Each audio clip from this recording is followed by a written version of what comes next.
Welcome to the Lichi Translation Podcast. I'm Mikhal Heffer, manager of Lichi Translations. We connect people and businesses through expert, multilingual translation and interpretation services. Our clients include global companies, medical device and high-tech exporters, lawyers, and a wide variety of organizations that work in both local and international markets. In this podcast, I have conversations with talented individuals I've collaborated with in the world of translation, as well as fascinating people I've met along the way. We will share tips from various fields, along with insights from the translation process. The purpose of my podcast is to bring interesting guests who will give value to you, your business, and even to your personal life. The second purpose is that you remember me, Mikhal Heffer, and Lichi Translations whenever you or someone you know need expert translation services. Sharing my contact details with those who might benefit from our expertise would mean a lot. Please, can I ask you to take a photo of my contact page for future reference? It could come in handy someday. Thank you. So let's get started. And today I have such a fascinating person with me on the call, and I'm so excited to welcome Phil Berg, former Assistant National Director for BNI UK and Ireland, connector, speaker, author, and coach. Hi, Phil.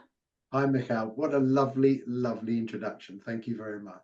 Yeah. So, and thanks so much for being on this podcast episode with me today. We've known each other for quite a few years. During my first year in BNI, there was the national conference celebrating 10 years of BNI in Israel. Yes. And you were the international guest speaker, warmed up by Ivan Meisner as your second coach, speaker. And so we met there. And we met in the BNI Global Convention in Madrid. And we met just a few months ago in Tokyo, and you were the guest speaker for the Japanese national event. So, and that was, and I followed your, some things that you wrote. And I loved your podcast with your son, Chats with Dad. And I've learned so much from you. And you are one of the leading speakers about networking. You help companies and individuals generate more profit, and you teach them how to network effectively. So this is what we're going to talk about. Cool. So first of all, I wanted to ask you maybe some good tips for networking. In general, not everyone listening is a networker. Some people find it very hard. Some people are shy. Some people don't go out there. So what would be, just on your daily life, what's important? Yeah, it's a great question. So first of all, my answers are very logical and very sensible. I'm not trained to speak. It's from my own life experiences. So it's very easy for me to share what's worked for me. And it's very easy for me to share simple suggestions because from my experience in most things in life, people complicate simplicity. So for your audience, and by the way, thank you for the privilege of inviting me today. Yeah, and I remember we spoke about it in Tokyo and you said, yes, sure, you'll come. Of course, I love to help and I hope it does. So for your audience, my biggest advice, first of all, is, as I said, don't complicate it. So you mentioned when you just said about our audience that, there'll be people on here that aren't comfortable with networking, don't find it easy, it's not natural. Well, from experience, that will be the majority of people on here. Yeah. People who don't know the value of networking, they don't even know what it is. Well, how can any of us know what we don't know? Yeah. I often say, and I'm very well known for sentences called Bergisms, but people's perception is their truth until they know the truth. So, until any of us have a factual experience of anything, then we only have a perception. And how many times have we not done something based on our perception of doing it? So, I have the opportunity now. I've been learning networking and involved in networking for 28 years now. So it's been an interesting journey. So let's start from the beginning of, how people feel, whether it's natural, whether it's not. First of all, I believe networking is a necessity in business. Okay, I really do. And I use the word in business because, some of us, including me really, I'm kind of surrounded by hundreds, sometimes thousands of people on a monthly basis. And in my social life, therefore, I don't want to be around hundreds of people. So in this instance, I'm particularly talking about networking in business. As business owners, you mean, like people Not necessarily, or also as employees?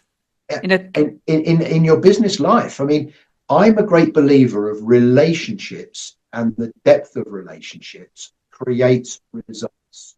Now, the reality is disappointment is related to expectation. So sometimes, we need the money, we've got to live. We need the money, we need to have the money ideally quicker, but it's Phil's networking disconnect. If I offered you the money or the relationships, now some of our audience will say, well, I'll have the relationships. When I've done this on stage before, I question the person that wants relationships because I say, it's great, it's lovely, it's emotional, but why do you want the relationships? And the answer inevitably comes back to, well, because if I have the relationships, the money will come. And I've always said, but I just offered you the money, but you took the relationships. Yes. So it's a really interesting disconnect that we work because we need money to live. Money shouldn't be a greed. It's a need. It's a need. Of It's course, a you have need. to be. If you don't have enough, or you can be in a lot of stress, and you need to be relaxed about, having enough money to live, of course, To and to live do the things life, you to want. live the life you want to live. I mean, Yeah. I don't think it's about having the Ferrari. We all wanted Yeah. that when we were younger. Yeah, And I then don't when want you that. get Or the older, diamonds. Yeah. yeah, well, that's it. Yeah. But, when we're younger, it seems a lovely vision. And then as we get older, you start thinking, hey, I've become ill trying to achieve that, Yes. but it's Yeah. just a car. So And what would be like so how does networking relate to making money? Because so, because you build relationships and you create, connections, but everyone does that while they work or in their life. So what is that extra thing about networking? doing it with purpose, doing it with strategy, doing it Okay. without emotion. In other words, knowing why you're networking. Now, we have to build the relationships, we have to develop friendship, but it's with a purpose of making sure we achieve the money we wish to earn. That's not mercenary, but making sure we need to earn the money we need to earn to live the life we choose to live. So, Which means that if when we're creating the relationship, so we should immediately think, okay, I would like to see what connections this person has, or if this person can generate some kind of referral or business for me. sure. So this should be always in the back of my mind, or maybe I should express it as well. No, I think you're absolutely right. But without sounding respectfully as mercenary as that, Yes. we've made a decision that we're going to use networking as an income strategy. Think of it like that. So I'm removing even my face. I'm normally a smiler. I'm normally a kind of personable person, but I want to kind of keep a really straight, focused face here to make sure we understand the difference. Okay. I network as an effective income strategy. Okay. So you have to, as the saying goes, you have to kiss enough frogs. We never know who the people we know.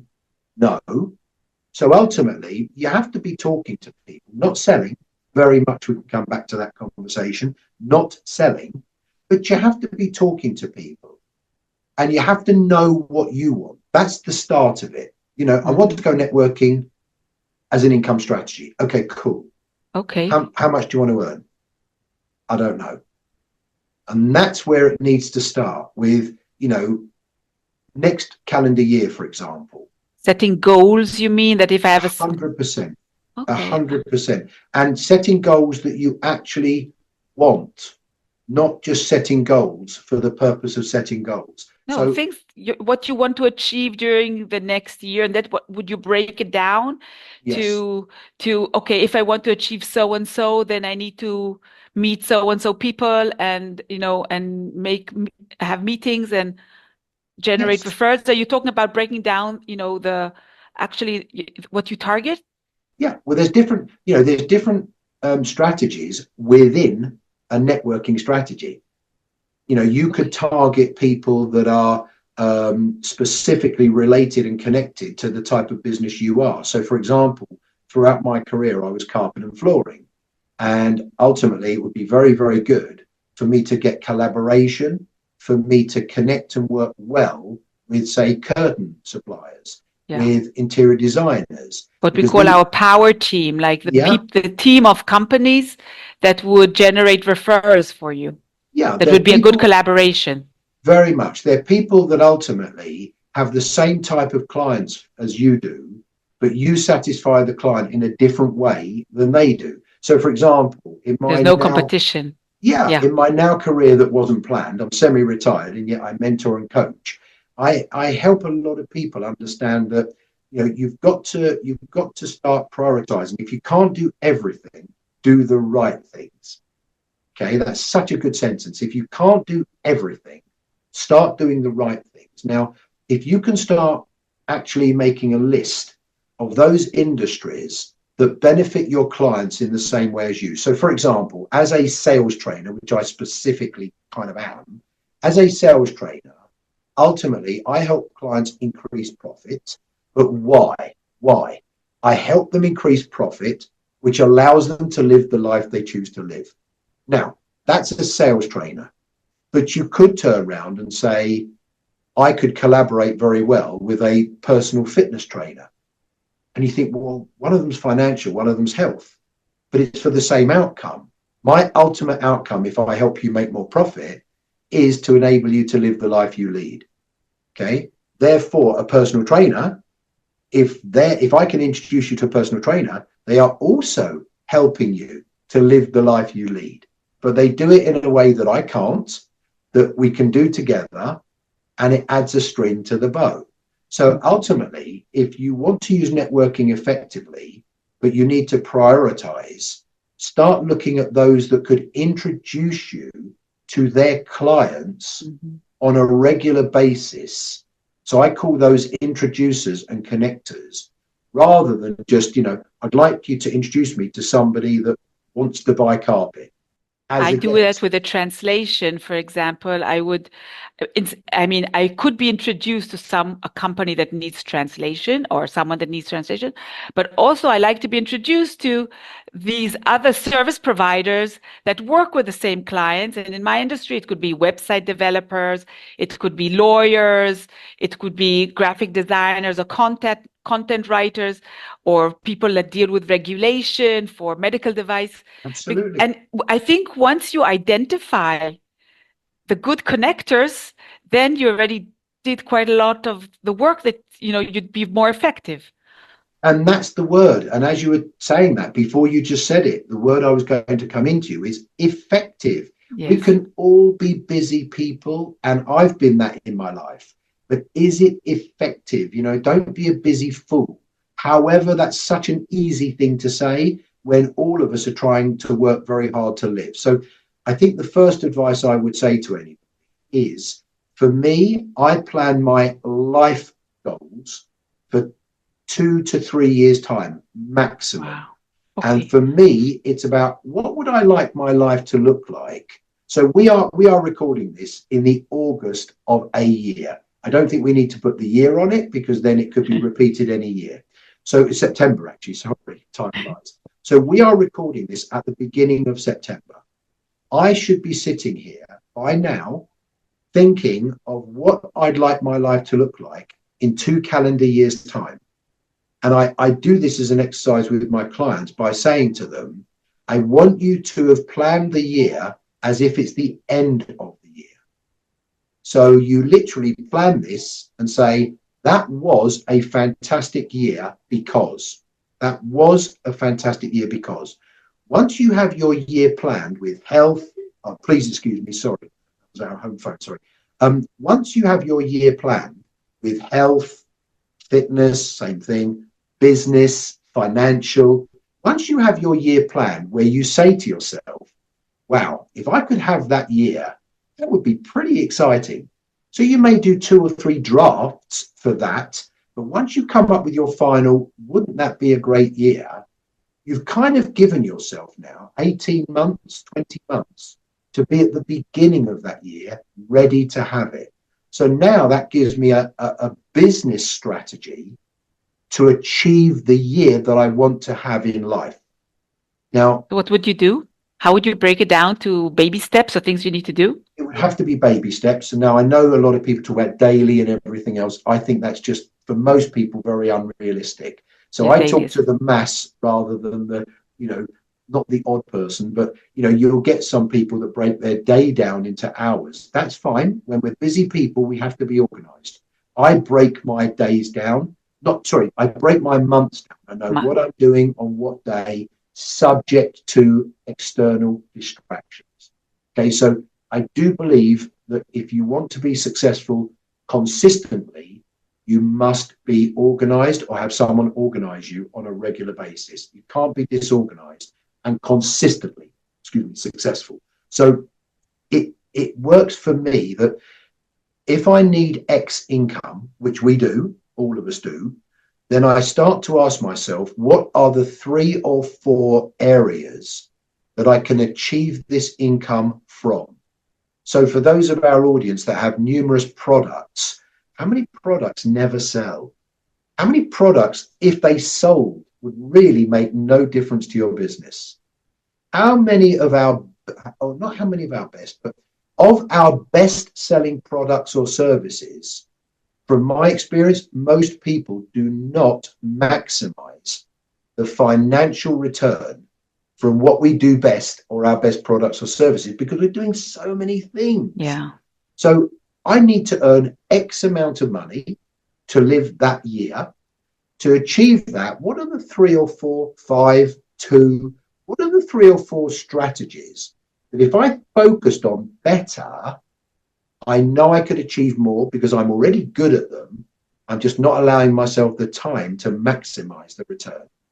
Now I concentrate on those 3 or 4 or 5 things.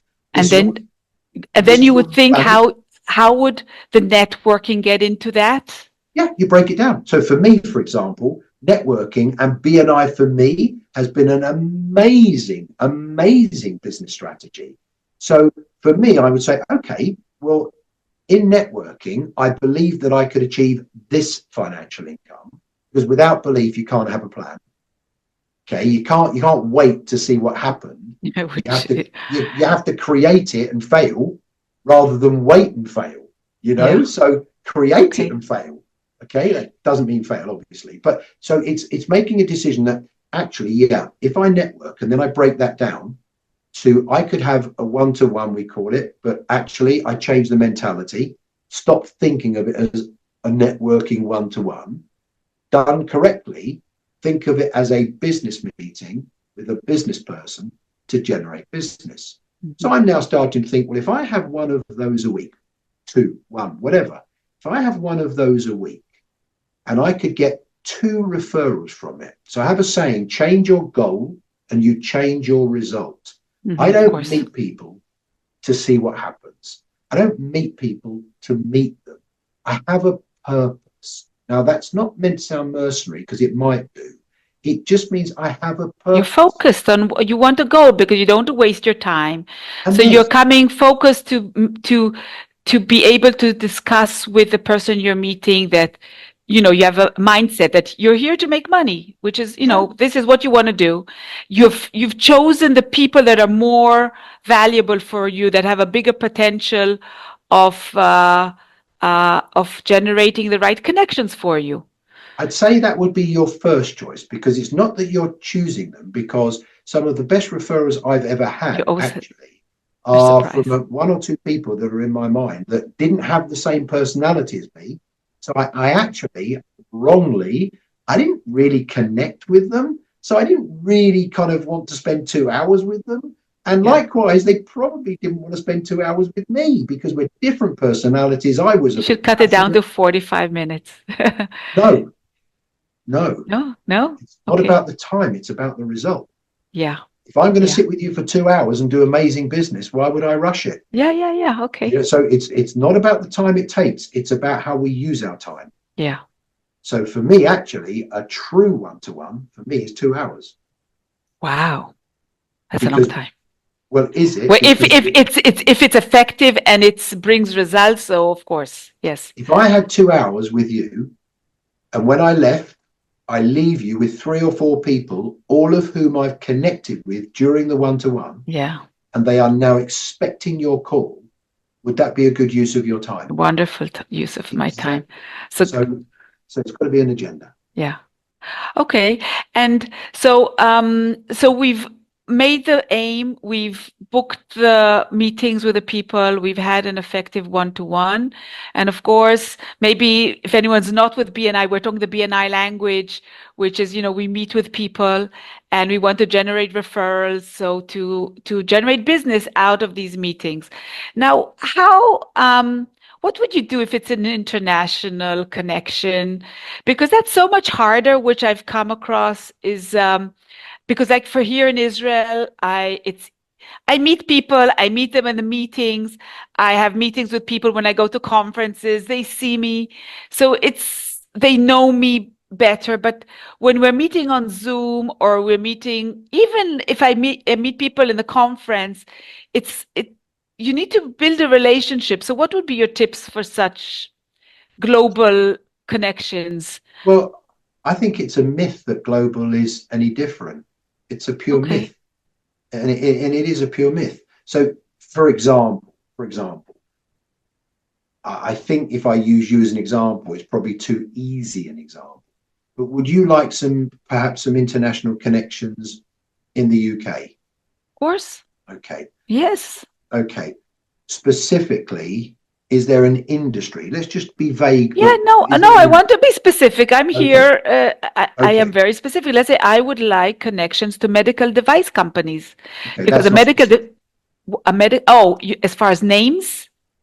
You see, because that's specific industry. Okay, I have to do the research to find the exact name of a medical device company, a company that develops some kind of medical something, and they need to translate the brochures, user manuals. Yes. Don't complicate it. But the point is, you see, we all think we're correct because we're not challenged. So you said, I'm going to be very specific, and you said a medical device company. I went, that's not specific. I see. Okay. Now, there was a hint of sarcasm in that because it's good. But I don't know the companies in the UK, while I do know them locally. Bear with me. But the point I'm going to make for you is, if you don't do the research, then you can't expect people that you'd like to connect you to do your research. And this is where I'm going to speak to the audience, that ultimately you need to make it easy for somebody to introduce you. You have to make them want to, and then give them the ability to be able to. And without those two things, you become a hunter. And the worst thing people do is can visit different groups. I'm not just talking BNI, but network and throw business cards around. People do not understand the necessity and the realistic expectation to build relationships. You need to get people talking about you when you're not there. And you need to get people to understand exactly how to refer you. Now, this isn't actually a pitch for my book. It's actually not. So I'm going to come back to you in a second. But we think by February next year, we will have our next book published with myself and the founder of BNI, Dr. Ivan Meisner. It's my concept of a book. And the concept of the book is how givers can gain. Because there are many, many, many givers in life that get resentful and angry that they're not receiving. And yet there are many, many reasons why good givers may not receive. You could be a giver and therefore entice and excite people to want to help you, but that doesn't mean they know how. Okay, you could be a giver, but your personality doesn't excite people to want to help you back. So the concept of the book is just being a giver isn't going to give you business. So we're quite excited about the book, actually. It should come out January, February next year. Yeah, I hear that from people. That they we're give excited. And give. Very nice. Yes. It's a common thing. You know, I've been on the leadership team. I've been a giver. I've helped my family and they forget. Well, once you start realizing they forget, you know, you can work around that. So the book has many ideas how givers can gain and opens up ideas of why givers don't gain. So it's actually going to be very clever. But on the connection to what you said before, you would like an introduction to a medical device company in the UK. Okay. Do you have any? Let me ask you, because normally with respect with Israel, we do. So I think it won't work as well when I use you as an example. Do you have any connections in the UK? Do you know any people? Yes. Okay. Have you asked Yes. them? Have you asked them for help? Well, I think yes, I have. Well, maybe not with a medical device, but to connect me to website developers or connect me There's to. a thousand, and that's what Yes. you've got to learn. There's 1,000 website designers. Okay. So if I give you the nugget of nuggets, okay, people can introduce you easily, and I use that word easily after they want to, of course, easily once they understand your benefit to the person you want an introduction to, and then how to approach them. So, for example, you want website designers. Well, I know 1,000 website designers. Okay. Yeah. I was assistant national director, UK and Ireland. Yeah. I could probably find you hundreds of website designers. Okay. But what I don't know at this moment is your benefit to them. Your benefit to them. I want, this is such a big message coming up every week. I want to phone a website designer and say, you have to take a call from Mikhal. Right? You must take this call because. And if I don't have that because, if I don't understand, then I know who you want, but I've got no idea your value. Yeah. I'm not excited about calling them. Yeah. You know, because yeah. What am I calling them about? A friend of mine would like to earn some money from you, right? Yes, because that's the real reason. Yeah. So it's understanding that we need to empower people to want to help us and then give them the ability how to help us. None of this is easy, but you can't just go to the gymnasium and get fit. You have to absolutely understand, what does fitness look like for you? In other words, your goals. Okay. What's the plan? How often do I need to be here? Which exercises are going to be better than the other? Okay. It's a complete strategy. Whereas I think people turn up to these networking events, BNI, others, and they just think attending is a plan. It's not. That just so maybe it has to be. So I have to be more specific. And that's a bit of a challenge because let's say when I network locally in Israel, so people know my company, they've heard about me, they know of the clients that I've worked with because they know, the companies in Israel that are my clients. And if I do a name dropping of a company and they say, oh, wow, so if she's worked with so-and-so, so she must be, good for my needs. Yeah, credible. But when you do internationally, so all this is not so relevant. It's exactly the same.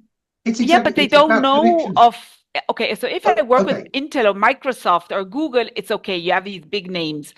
But if you work with a local company, so how do I transfer the value of working with me? Anyone.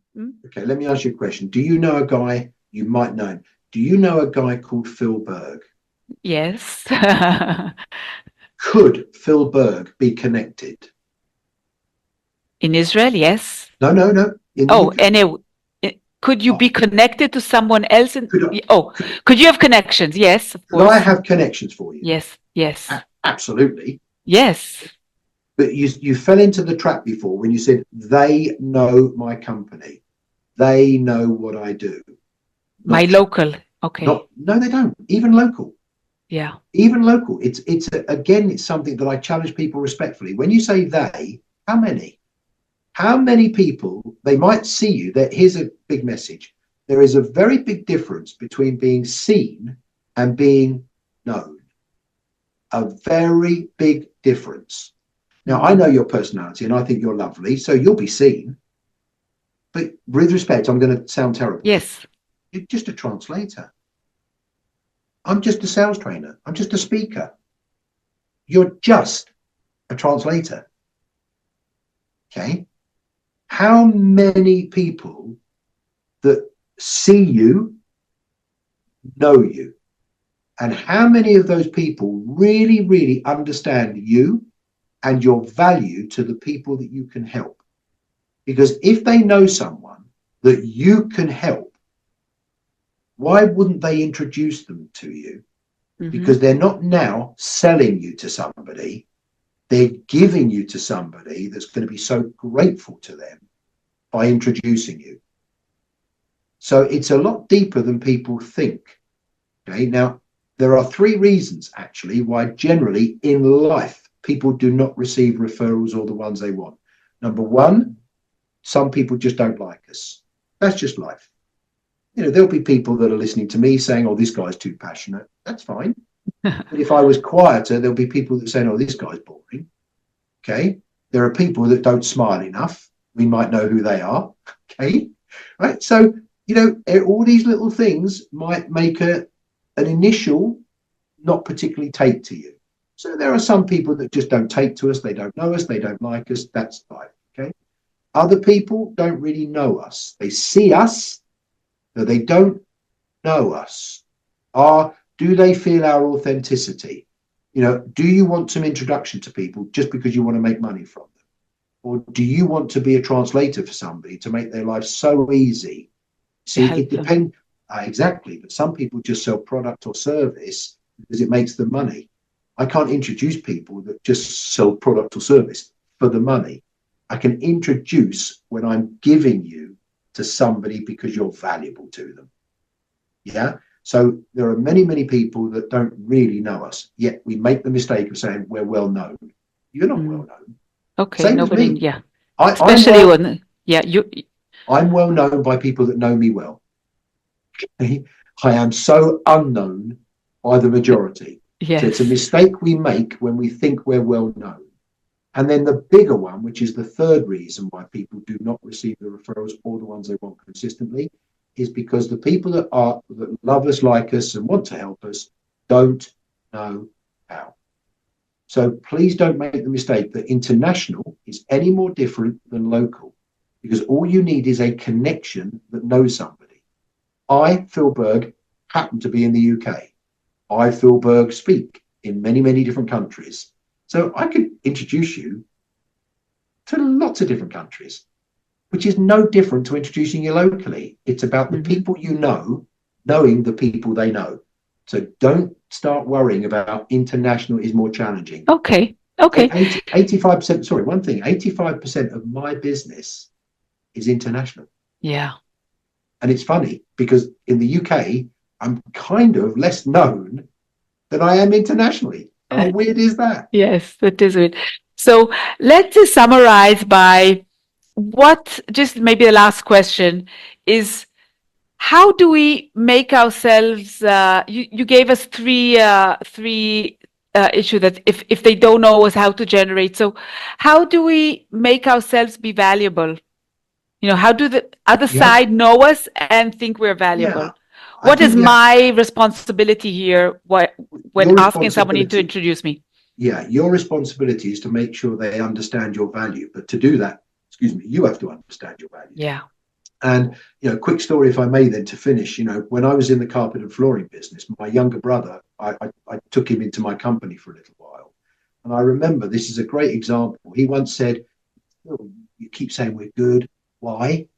And my honest answer at the time was, I couldn't even say because we are. I just went, because we are. And I meant it. It wasn't a funny answer. Yeah. He said, you keep saying we're good. And I kind of, because we are. And he said, yeah, I know that, but why? And I kind of repeated, I said, because we are. And here was out of the mouth of babes. He literally said, oh, that's brilliant. He said, you're asking me to go out there and try and get new clients. And all I can tell them is we're good because we are. He said, do we have any substance on that? And that was the moment where I thought, wow, I just knew we were good, but I knew we were good because we get recommended a lot. Well, here's the provocation to our audience. We all get recommended a lot. we all think, oh, we get recommended a lot. That's good. If you do decent work, you'll get recommended. But there's a difference between a reactive recommendation and a proactive recommendation. A reactive is, I've done carpets in your house. Your friends come over and say, oh, your house looks beautiful. We're having our house done. Hey, listen, go to Phil Berg. Right? That's not a recommendation. That's normal. Yeah. Okay, that's normal. But I think we think that's a recommendation. That's normal. Are we encouraging people to want to help us? And then are we giving them the tools to be able to? And those tools are specifically, who would you like an introduction to that you can help?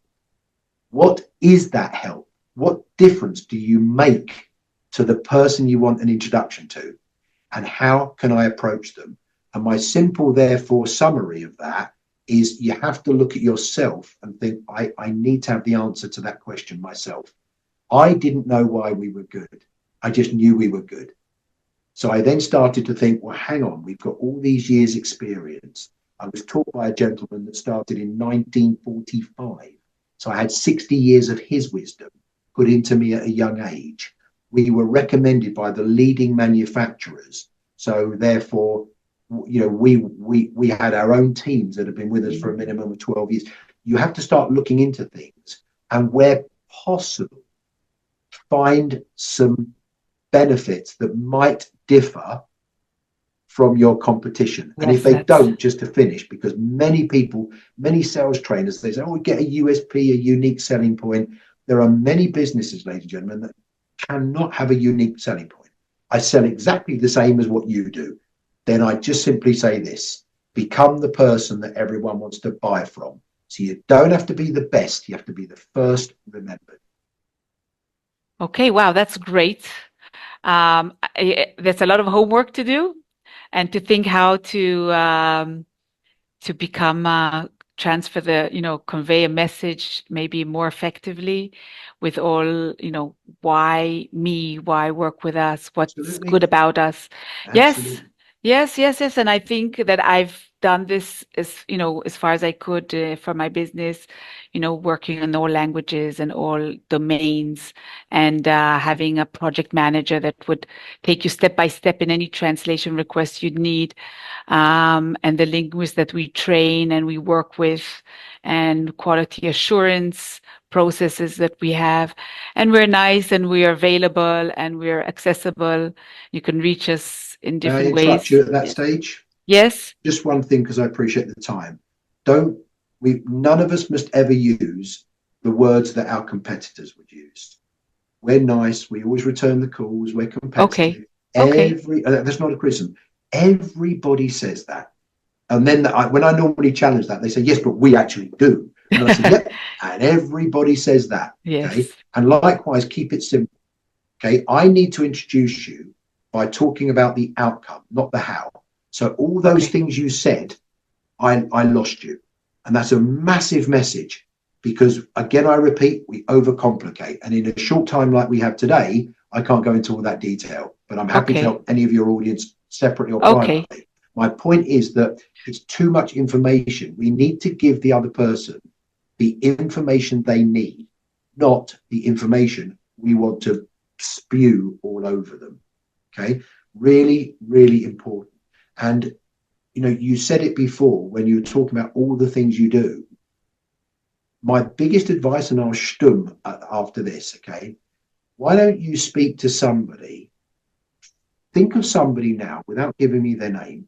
Think of somebody now that you feel should be referring you, but they're not really. And they're nice. You have a good relationship with them. Go and speak to that person, not with a why haven't you, because we all justify in our minds every reason. But if you speak to somebody that you trust with a factual, respectful conversation, say, look, I'm assuming, Mikhal, that you have no problem to refer me, but I haven't received referral. Not a problem, thank you. This is not a criticism. I must be missing something. This is such a nugget. I must be missing something that isn't helping you to refer me. So if I could be even better, this is the words, if I could be even better at helping you to refer me, then there'll be people listening to this going, oh my goodness, that's awkward. Fine, be awkward, or don't receive referrals. All you're doing is investigating respectfully what might be missing from the other person to be able to refer you, and asking a trusted advisor, what information could I be giving you that would help me? What's missing, please? I really value your answer. Now they're not feeling like they're criticizing you, they're helping.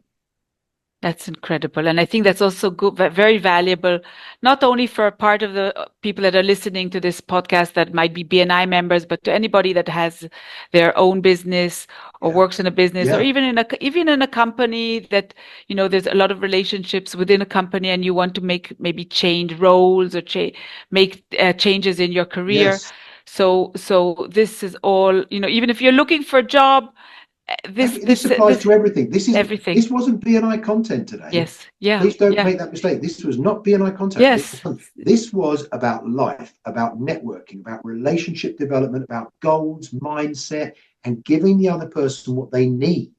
Then you'll get business. Amazing. Good. Phil, thank you very much for joining us today. Thank you very much. Would you like to give some details, how to contact you if anyone wants to invite you for a lecture? Yeah, by all means. My email address is Phil, PHIL, at Phil Berg, PHILBERG, .coach, COACH. Phil at philberg.coach. It will be a pleasure to be of help. Ladies and gentlemen, thank you for tuning in to the Lichi Translation Podcast. I hope you enjoyed our guest speaker and found the insights valuable for you, your business, personal life, or family. If you'd like more information or have a translation inquiry, please send me an email to lichi@lichi.co.il. Give me a call to 972-523-516070 or visit my website www.lichitranslations.com. Feel free to take a photo of my contact information for future reference. Before we wrap up, I'd like to ask you for some help. Do you know a lawyer involved in international business? Do you know someone working in the high-tech industry, medical device, or tourism industry? How about a website developer? These are all great connections for me. If so, please share my contact details with them. I'd be happy to connect and explore how I can assist you and the contacts you know. Thank you, and please join me for the next episode. Bye.